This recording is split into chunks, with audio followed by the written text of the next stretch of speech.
Hola, soy el doctor Anselmo Flores Andrade y sean bienvenidos al programa Conversaciones con Perspectiva. La emisión de hoy se titula Tecnologías digitales para el aprendizaje y para conversar sobre el tema tenemos como invitada a la doctora Marina Criscautzi Laxague, quien es doctora en ciencias con especialidad en investigación educativa por el CINVESTAB. Ha trabajado en diversos proyectos de alfabetización digital, investigación y desarrollo de materiales didácticos para la enseñanza de la lengua y de las matemáticas, así como en la formación de docentes en educación básica.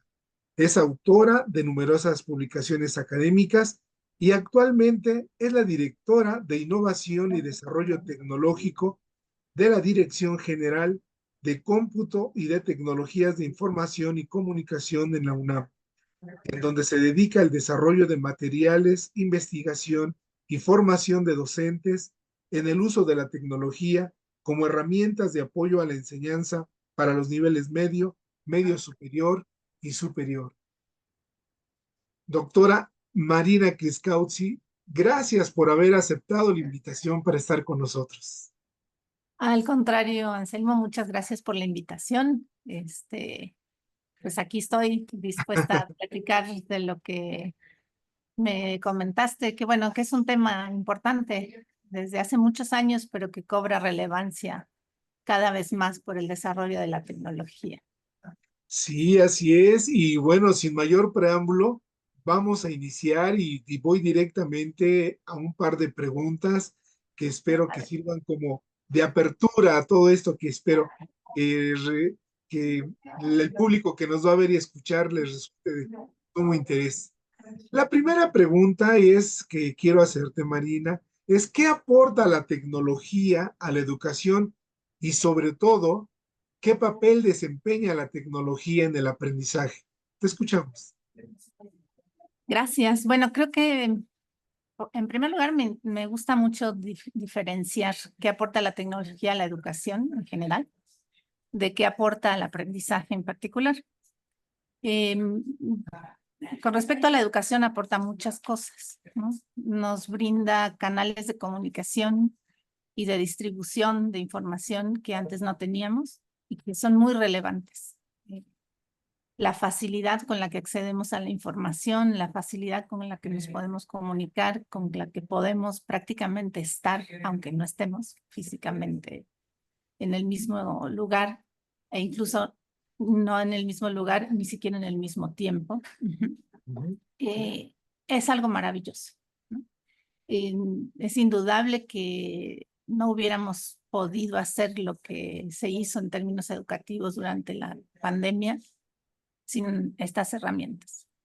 Entonces, bueno, a la educación le aporta mucho, ¿no? Le aporta incluso desde la gestión de los sistemas educativos, todo lo que se puede automatizar y facilitar, realmente es un aporte importante y la educación no queda fuera de eso, ¿no? Los sistemas educativos. Ahora, bueno, también nos proporciona un espacio donde tener una comunicación real y una socialización real de los aprendizajes. Entonces, bueno, podemos compartir, comunicarnos, sobre todo acceder a la información y bueno, ahora con las herramientas nuevas de inteligencia artificial podemos hacer muchas más cosas, pero cuando me preguntas qué aporta al aprendizaje, yo creo que ahí está lo más interesante, porque hay que pensar cuando uno va a usar tecnología para que otro aprenda, justamente qué es lo que voy a hacer con tecnología que no podría hacer sin ella, porque si no encuentro ese punto, ¿no? O sea, de realmente cuál es el plus, cuál es la ventaja que tiene usar tecnología para que un proceso de aprendizaje tenga lugar, pues podemos pensar que estamos haciendo grandes cosas y muy modernas, pero en realidad el aprendizaje no está siendo realmente afectado, ¿no? Entonces, ¿qué aporta el aprendizaje? Lo voy a decir como muy resumido, ¿no? No es tan sencillo, pero aporta algunas cosas interesantes. Una es que cuando nosotros trabajamos con cualquier dispositivo, ¿no? Y hacemos una acción, la computadora nos puede hacer una devolución visual de nuestras acciones. Eso suena muy abstracto, pero bueno, si yo estoy haciendo un juego y tomo una decisión, estoy participando, tomo una decisión y hay un resultado, ¿no? Y ese resultado de mi acción se devuelve de manera inmediata de una forma visual. Por lo tanto, yo puedo seguir pensando, ¿no? Puedo decir, bueno, me equivoqué, no me equivoqué, tengo que realizar otra estrategia. Y eso que sucede en todos los videojuegos que juegan los jóvenes y los niños, para el aprendizaje puede ser fundamental cuando alguien hace una acción y recibe una retroalimentación visual. Después, si podemos, te comparto pantalla y te muestro algunos ejemplos donde esto queda muy claro. Sí, sí, Sí, sí. adelante. No, no, sí, adelante. Bueno, otra cosa que hacen las computadoras es que, pues por supuesto, van a contar mucho más rápido que nosotros.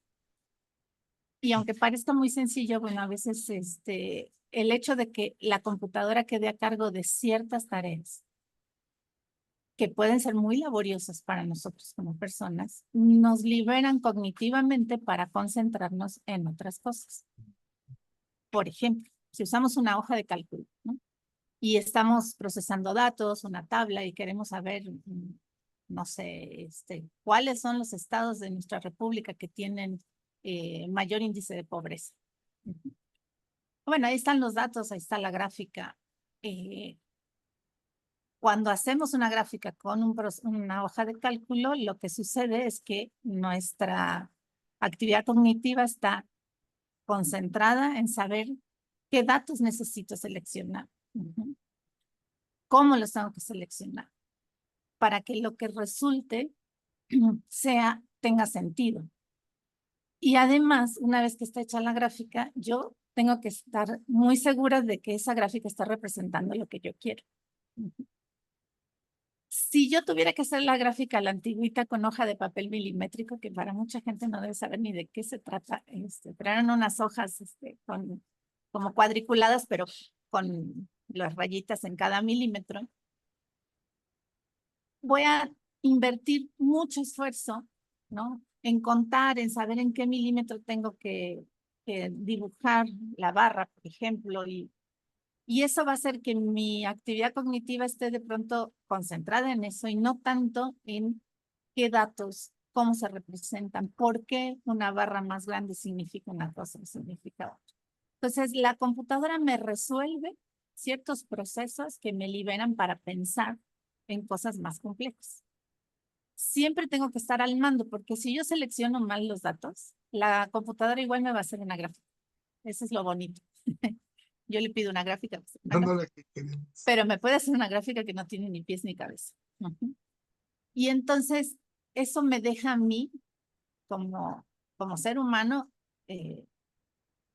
con la responsabilidad de validar que eso que me devuelve la computadora es realmente lo que representan los datos. Pongo este ejemplo porque le puede resultar muy, muy sencillo de entender a cualquier persona, pero vale para cualquier situación donde yo estoy usando una herramienta tecnológica con la cual me ayudo, pero no delego en la computadora una parte que es fundamental que haga el ser humano. Voy al otro extremo, que es nuestros queridos agentes conversacionales o ChatGPT, Gemini y todas las cosas que han surgido. Lo que hace la computadora es algo que incluso los seres humanos ya no podemos hacer. Hay tanta información que un ser humano ya no es capaz de revisar toda la información disponible.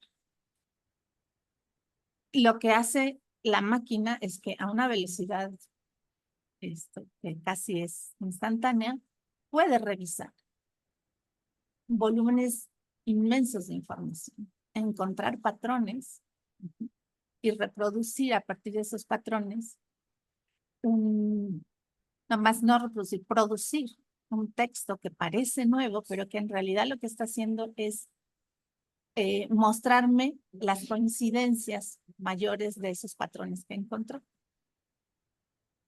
Y uno podría decir, bueno, ya está pensando por mí. Pues no, no piensa. Soy yo la que tengo que pensar y decidir si eso que me está devolviendo es realmente algo válido, algo que tiene sentido, que podría tener fundamento, porque el chat GPT y Gemini y todos estos no te dan ni referencias ni fundamento. Te muestran un texto. Quien decide si ese texto es válido o no es la persona. Entonces, ¿en qué aporta el aprendizaje? Por un lado, en resolver tareas que pueden automatizarse para dejarme a mí libre mi tarea cognitiva para tareas cognitivas más complejas. Y por otro lado, en ciertos recursos educativos, nosotros lo que hacemos es generar respuestas visuales para seguir pensando. También nos ofrecen para aprender algo que es bien interesante, que es formas de representación de las cosas que no tenemos con otros medios. Para poner un ejemplo también sencillo, podemos hacer representaciones tridimensionales de cosas que con otros materiales no podríamos. Podemos hacer representaciones gráficas o modelos matemáticos que con una gráfica me representan fenómenos que de otra manera yo puedo representar de otras maneras, pero no gráficamente. Podemos hacer representaciones o simulaciones de cosas que no se ven, como las moléculas. Y me podrían decir, pues sí, podríamos agarrar bolitas de unicel y unirlas con palillos y más o menos es una molécula. Sí, pero cuando yo esa representación la hago con un software que me permite realmente simular la reacción química, digamos, ¿no? O la composición de una molécula, lo que estoy viendo es algo que no es visible a los ojos y que en realidad es una representación mental de algo que no se ve. Y la última sería que a mí la tecnología me permite ver, no representar, sino ver lo que no es visible a los ojos. Ya sea porque es muy pequeño, la tecnología actual de los microscopios electrónicos nos permite ver cosas maravillosas, o lo que es tan grande que tampoco se ve, ¿no? Como los telescopios electrónicos. Entonces, sí nos aporta el aprendizaje, pero hay que saber cuándo y por qué y para qué. Solita no enseña. Claro. Qué cosas tan importantes y precisas nos has compartido, Marina. Y en ese sentido, como el público que nos va a hacer el favor de mirarnos, también hay docentes y hay estudiantes. Te quiero hacer dos preguntas que me surgen de lo que acabas de decir. ¿Cómo han cambiado la tecnología, si es que lo ha hecho, a la didáctica? Y sobre todo, ¿qué es lo más importante desde mi punto de vista?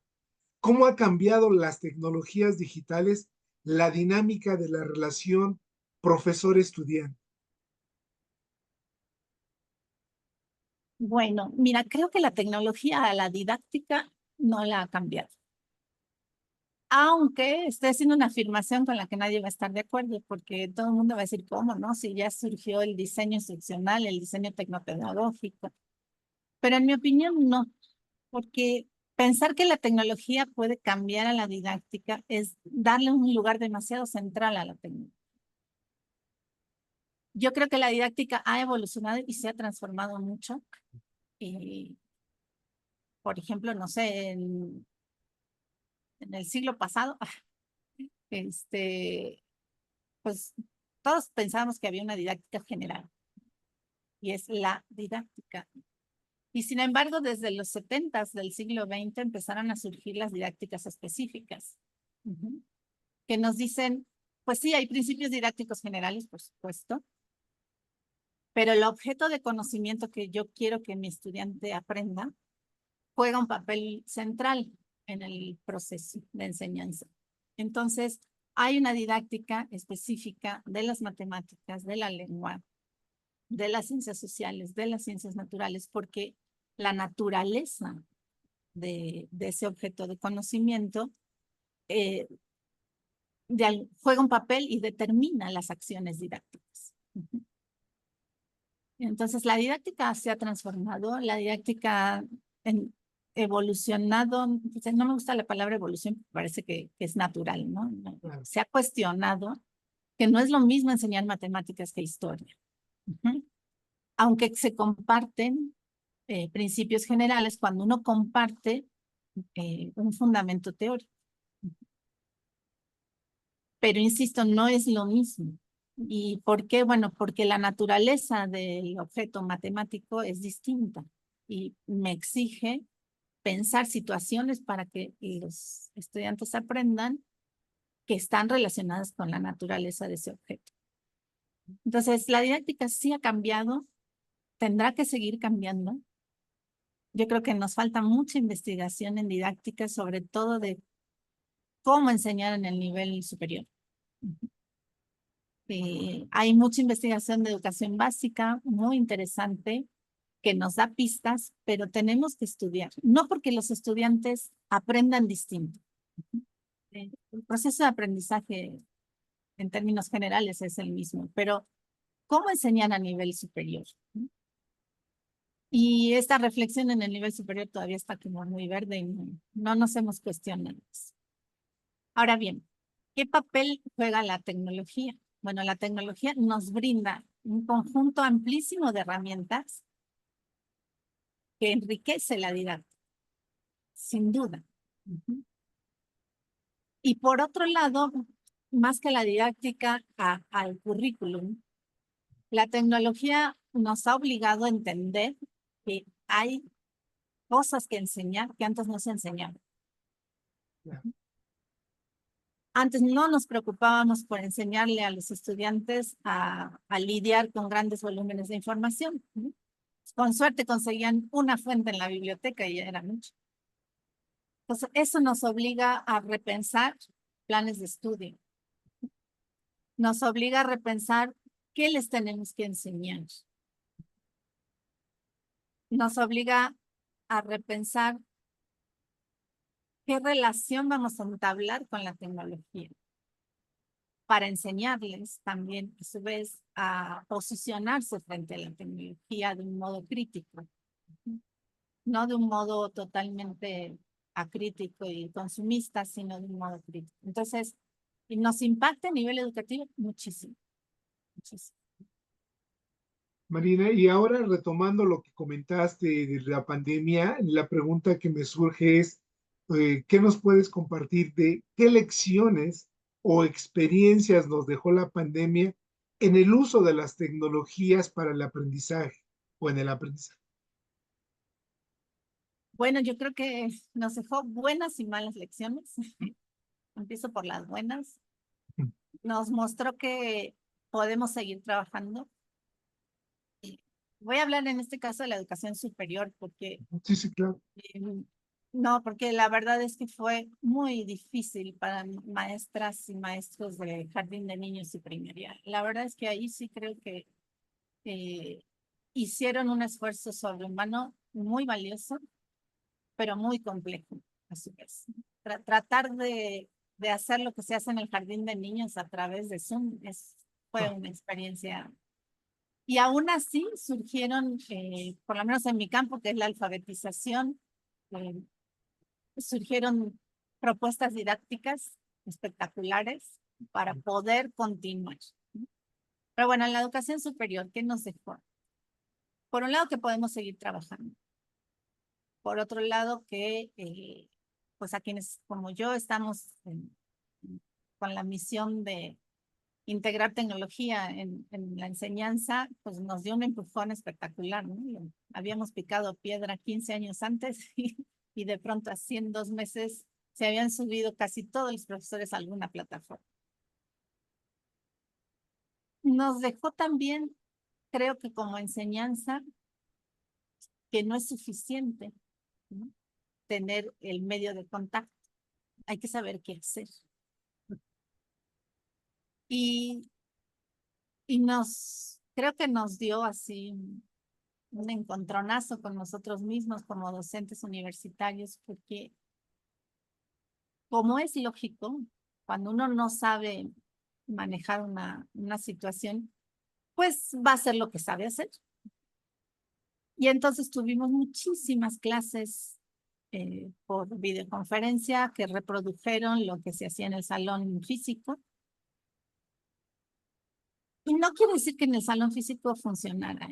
Esto quiero Claro, que... claro.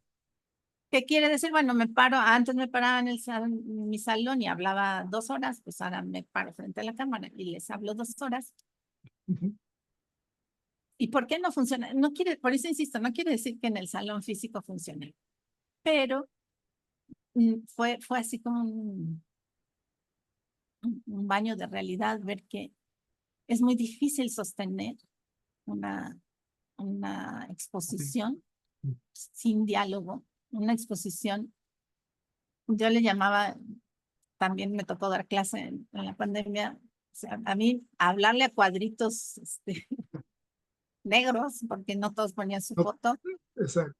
me resulta realmente difícil, ¿no? Y sobre todo cuando ninguno contesta. Eh, entonces, como que fue una manera de dejar en evidencia que esto de explicar, exponer, no alcanza. Muchos también dijeron que bueno que se acabó la pandemia, si puedo volver a hacer lo que hacía antes, ¿no? Pero creo que muchos también se quedaron con esta reflexión, ¿no? De que algo más hay que hacer para que aprendan los estudiantes. Ujú. Que se puede hacer a distancia, ¿eh? Yo puedo armar pequeñas salas dentro de mi videoconferencia y los chicos pueden hacer una actividad y después la compartimos en la sala completa y yo puedo estar pasando por los pequeños grupos, viendo que discuten, metiéndome en esa discusión, como yo hago en mi clase presencial, ¿no? Ahí Entonces, te sí, detengo un segundo, Marina, porque sí me interesa esto. Para los docentes que nos van a escuchar y que algunos siguen pensando que lo que tú comentaste, qué bien que ya terminó, regreso a mi hábitat, digamos, tradicional, la tecnología o este uso de las tecnologías en educación llegaron para quedarse, ¿verdad, Marina? Y en ese claro. sentido, la pregunta sería, eh, ¿cómo pueden las instituciones educativas apoyar a esos docentes que sí fue muy disruptivo y difícil integrar las tecnologías o las herramientas digitales a la educación? Mira, yo te puedo hablar de la UNAM, Ajá, sí, que sí. estoy, yo creo que llegaron para quedarse y eso es muy bueno, porque hay cosas que se quedaron. Una de ellas son las plataformas. No quiero decir marcas, pero bueno, todos conocen la de Google, ¿no? Es Classroom. Nosotros en la UNAM mayoritariamente tratamos de usar plataformas de código abierto, o sea, herramientas libres, y usamos Moodle, pero se quedaron y eso es muy bueno, porque aunque los profesores han vuelto a dar su clase en el aula física presencial, se acompañan de su aula virtual y es un medio de interacción muy interesante. Hay quien solo lo usa para dejar ahí las lecturas, poner ahí los exámenes, las preguntas, pero aún con eso nada más es maravilloso porque le permitimos a los chicos tener un punto de referencia en donde pueden consultar, se comunican por ahí con muchos. Hay docentes que no quieren, pero digo, se comunican, se resuelven dudas y no hay que esperar a la próxima clase. O sea, ahí está la tarea, ahí está lo que pidió, el ensayo, las instrucciones. eh, y entonces, otra vez, se libera el tiempo de clase ujú, para hacer cosas más interesantes. Hay quien no las aprovecha, pero hay quien sí. Entonces, ¿cómo pueden apoyar las instituciones? Yo creo que fomentando que haya una plataforma institucional donde todos los profesores tengan un espacio, un aula en el cual tienen que poner cosas. Ujú. Ok. Y así los podemos empezar a ayudar y hacer que estemos preparados para la siguiente, porque nada nos asegura que no vuelva a pasar, ¿no? Pero esa para mí sería una de las vías y es algo que intentamos hacer aquí en la dirección a mi cargo, que es no solo les damos el servicio de aulas, pueden pedirlas, sino que estamos creando como, digamos, se llaman ambientes digitales de aprendizaje, pero es un curso completo de una asignatura que está propuesta de una manera particular y está abierto a cualquiera. Entonces, cualquier profesor dice, yo no tengo idea de cómo trabajar en línea con mis estudiantes a través de una plataforma. Bueno, ahí está todo el curso. Las actividades, las evaluaciones, los materiales, y tú lo puedes descargar e instalar en la plataforma de tu institución. Entonces, es abierto, no es solo para la UNAM, es para quien quiera. Y esto va a empezar a generar una cultura, primero, de compartir, y segundo, de no tengo por qué saber todo. Y bueno, si alguien ya lo hizo, yo puedo tomarlo, adaptarlo y a lo mejor la primera vez lo hago igualito y la segunda vez ya le voy a poner mi toque personal o voy a cambiar una actividad o voy a poner otro material, ¿no? Pero ya está hecho, no es lo mismo que empezar de cero. Entonces, estos esfuerzos institucionales creo que son importantes, porque si solo ponemos materiales, que es un esfuerzo que eso ya se viene haciendo hace mucho, pues un profesor que no sabe qué hacer con ese material va a decir, bueno, pues está muy lindo, pero ¿y qué les digo a los chicos, ¿no? Claro. Y una cosa que sí tenemos bastante estudiada es que la principal dificultad al principio para diseñar actividades en línea es que hay una característica que, que no estamos acostumbrados y es que hay que ser muy preciso con las instrucciones. Esto que en clase vamos medio construyendo la consigna y cuando les vemos la cara de no me están entendiendo nada, lo modificamos, lo aclaramos, lo precisamos y ya al final decimos, ah, bueno, pues ya quedó claro, ¿no? Vamos a hacer esto.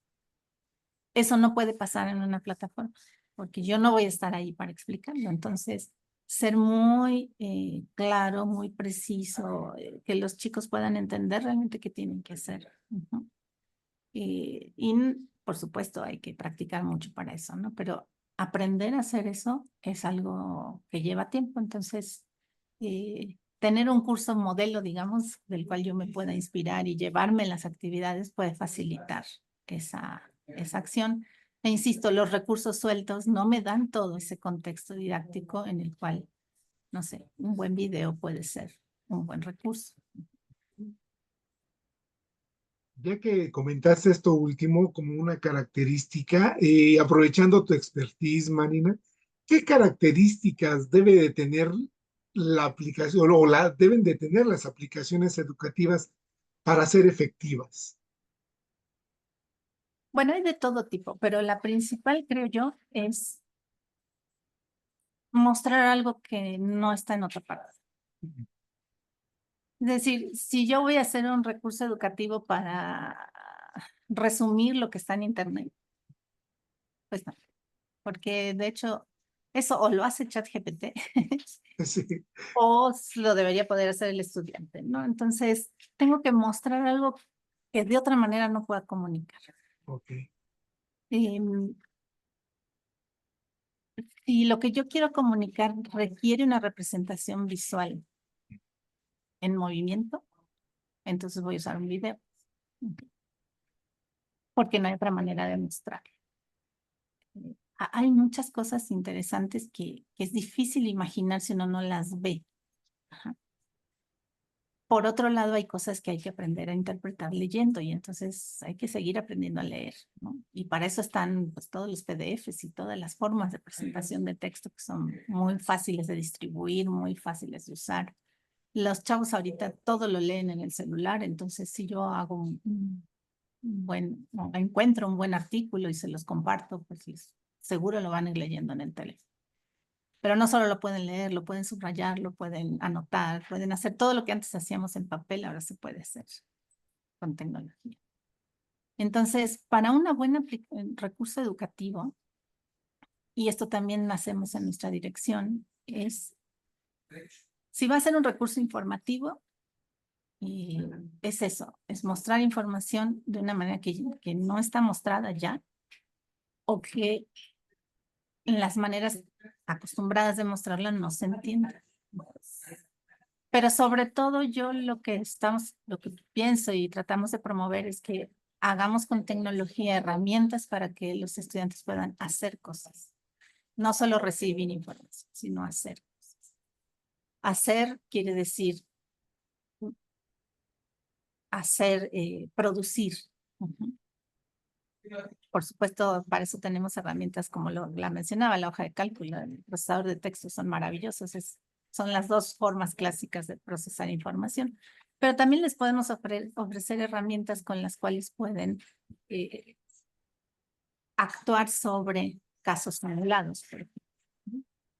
Y en nuestra facultad de veterinaria hicieron un recurso muy bonito y muy sencillo donde se les presenta un caso y un conejo que tiene, no sabemos qué tiene, pero pues llega malito, ¿no? Y tiene una cosa en la piel y se van dando así un poco linealmente resultados de la exploración física que son un veterinario, los estudios de laboratorio, imágenes, y a medida que van presentando esa información, se van haciendo preguntas para empezar a hacer el diagnóstico. Entonces, eso es muy bueno porque entonces yo puedo practicar hacer diagnósticos. A veces son muy esquemáticos, los primeros, ¿no? Muy sencillos, pero voy empezando a hacer a formarme profesionalmente, porque eso es lo que voy a tener que hacer, hacer exploraciones físicas y sacar conclusiones, mirar imágenes y análisis de laboratorio y empezar a cruzar esa información para ir construyendo un diagnóstico. Y finalmente, bueno, con esta aplicación que hicieron en la facultad, en el departamento de patología, y el estudiante va viendo, ¿no? Si está haciendo una buena interpretación y al final, pues ya ve si su diagnóstico es bueno o no. Entonces, es muy interesante, es una buena herramienta. Y es una herramienta educativa, porque obviamente no es algo que vaya a hacer cualquiera, ¿no? Y solo sirve para estudiantes de veterinaria, pero lo pongo como ejemplo, pero esto mismo lo podrías hacer en derecho para analizar sentencias y hacer tu propia interpretación o hacer tu propuesta de cómo podrías fundamentar determinado caso. También en nuestra escuela nacional de ciencias forenses, un doctor de la escuela hizo un interactivo donde más o menos es lo mismo, pero tienes una escena del crimen y vas viendo, ¿no? Determinadas pruebas, indicios, ¿no? Y vas construyendo digamos, un poco al estilo de las series de televisión, pero más real, vas construyendo, no es un diagnóstico, sino es una solución en este caso, de un asesinato, ¿no? Pero puede ser un accidente, puede ser cualquier cosa.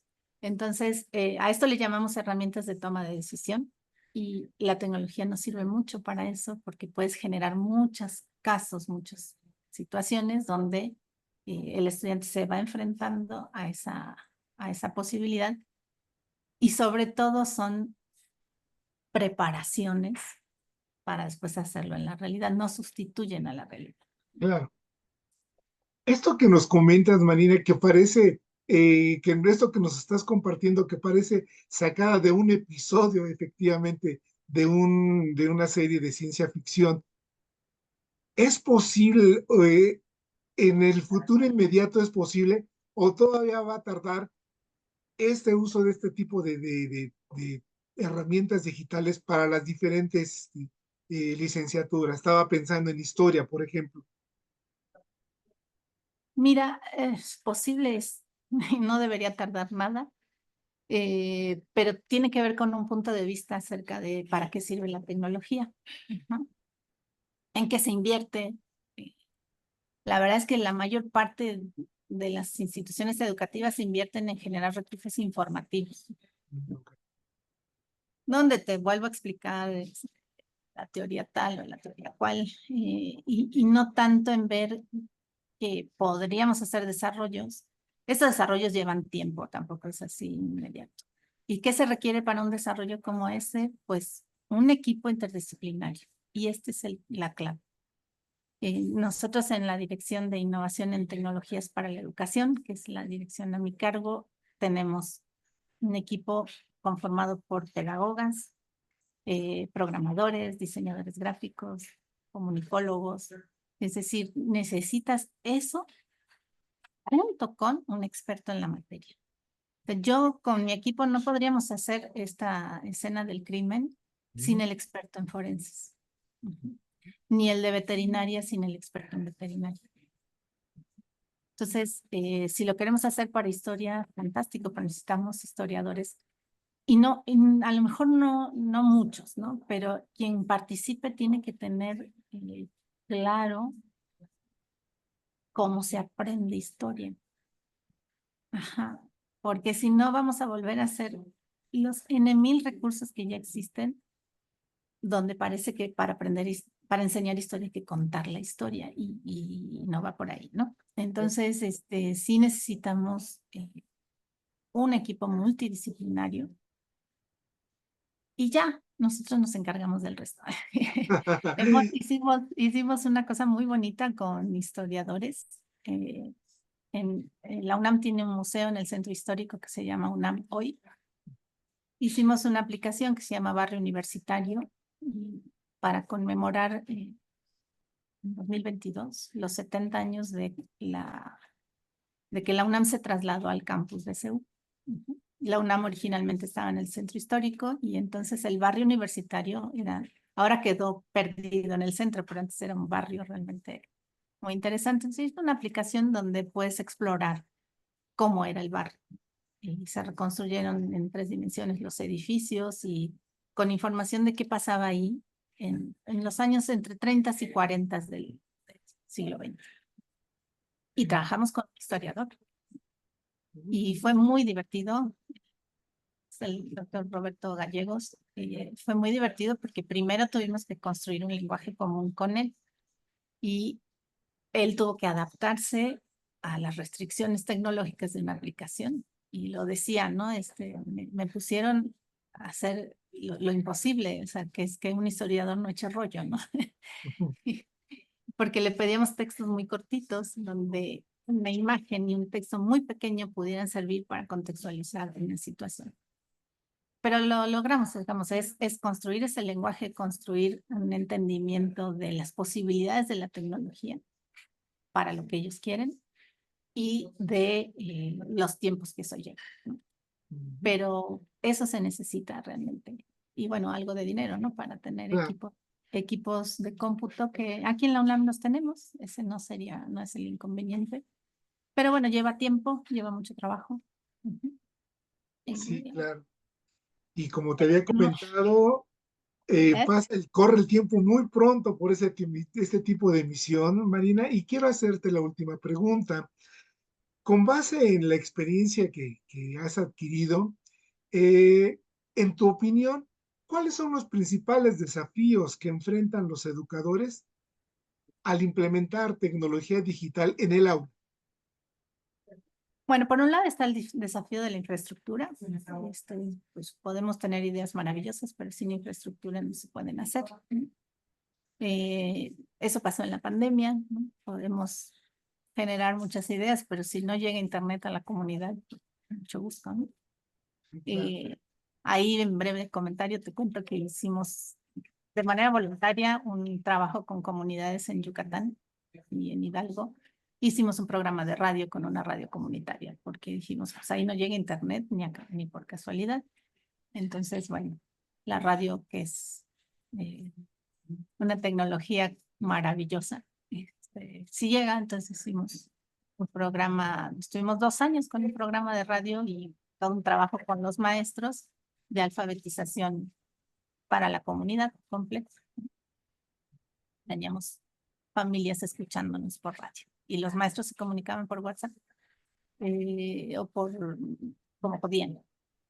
Pero bueno, entonces el primer desafío es la infraestructura tecnológica. Y una vez que eso más o menos está, es nuestro caso en la universidad, el siguiente desafío es de veras pensar para qué la vamos a usar. No hace falta usarla para todo, aunque tampoco hay que prohibir. Ese es el tercer desafío. De pronto nos asustan los estudiantes con su manejo tecnológico y entonces decimos prohibido usar un agente conversacional, ¿no? Y eso es un riesgo muy grande porque primero lo que prohibimos es lo que más se va a usar seguro, solamente porque lo prohibimos. Entonces, pero además, prohibir es cerrar los ojos frente a la realidad. Y la realidad es que nuestros jóvenes necesitan aprender a usar estas herramientas. Y te insisto, a usarlas de una forma crítica, responsable, ética eh, y sustentable. Y insisto, no para todo hace falta la tecnología. Ujú. Y podemos pasar sin ella. Si no hace falta, pues no la usemos. Pero cuando la usemos, que sea para algo que no me canso de decir, para algo que no podemos hacer sin ella. Y ese es el principal desafío.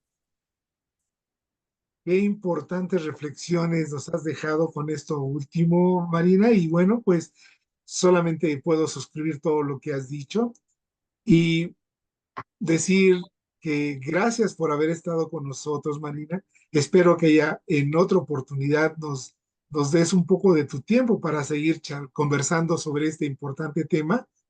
Y bueno, por el momento solo me resta decir, soy el doctor Anselmo Flores Andrade y fue un placer haber conversado con la doctora Marina Kliskowski, directora de Innovación y Desarrollo Tecnológico de la Dirección General de Cómputo y de Tecnologías de Información y Comunicación de la UNAM.